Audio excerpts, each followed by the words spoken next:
दिन रात की कड़ी मेहनत करने के बाद, मोटी मोटी किताबों के पहाड़ चढ़ने के बाद देश के युवा कर्मयोगियों को हासिल होता है देश की सेवा का अवसर। पर यह सफर आसान नहीं होता। इस सफर में जज्बा तो बहुत होता है, लेकिन आगे चलकर कहीं जूनियर और सीनियर अफसर के बीच कम्युनिकेशन गैप्स आ जाते हैं, तो कहीं नया होने की वजह से अंडरस्टैंडिंग का गैप दूरियां बढ़ा देता है, जिसका सीधा असर हो सकता है गवर्नेंस पर यह जो गैप है उसे भरने की ठान ली थी प्रधानमंत्री मोदी जी ने। प्रधानमंत्री जी अखंड भारत के शिल्पकार सरदार पटेल के सपने को साकार करने के लिए तत्पर हैं, जिसमें ऑल इंडिया सिविल सर्विसेज के जरिए देश को गवर्नेंस की एक सुचारू दिशा में ले जाया जाए। इसी सोच का सफल नतीजा है असिस्टेंट सेक्रेटरी प्रोग्राम। युवा सोच और परिपक्व अनुभवों का विशेष समन्वय। सेंस ऑफ कैरियर से मसूरी में आपको सेंस ऑफ मिशन मिलता है। आप सेंस ऑफ कैरियर से निकल करके सेंस ऑफ मिशन पर आए, और जब यहां से फील्ड में जाएंगे आप, तब आपका एक अल्टीमेट स्टेज होगा, वो होगा पर्पस ऑफ लाइफ, जिसके तहत भारत सरकार के तालीमी IAS अफसरों को 3 महीनों के लिए भारत सरकार में असिस्टेंट सेक्रेटरी के पद पर नियुक्त किया जाता है, और तालीम के दूसरे चरण के बाद इन्हें नियुक्त किया जाता है भारत सरकार के विभिन्न मंत्रालयों या विभागों में। यह बड़े अफसरों की निगरानी में उन्हें डेस्क अलॉट किया जाता है और वो रिपोर्ट करते हैं सीधे डिप्टी सेक्रेटरी को। सबसे जूनियर अफसर अपनी तालीम के दौरान ही काम कर सकता है सबसे सीनियर अफसरों के साथ। My first project was a group project which was about the event called Northeast Calling which we organized. हम लोग अभी राज्य में जाएंगे तो हमारे पास वो अनुभव होगा कि केंद्र सरकार में काम करने के लिए कैसे पॉलिसी फॉर्मुलेट ये सब होता है। अब इन युवा कर्मयोगियों को अपने करियर की शुरुआत में ही भारत सरकार की फ्लैगशिप योजनाओं और नीतियों के विषय में अनुभव मिलने लगा है।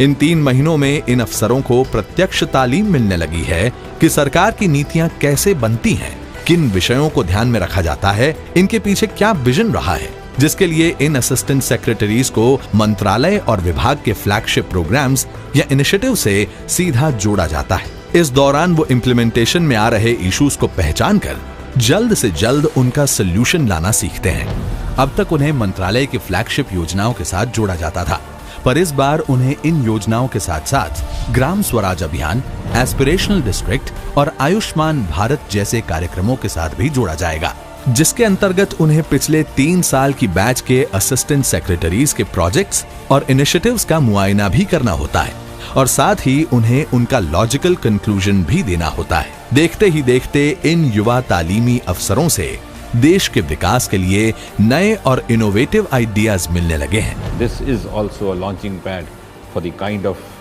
great task and responsibility that they are going to shoulder for the next 2 or 3 decades.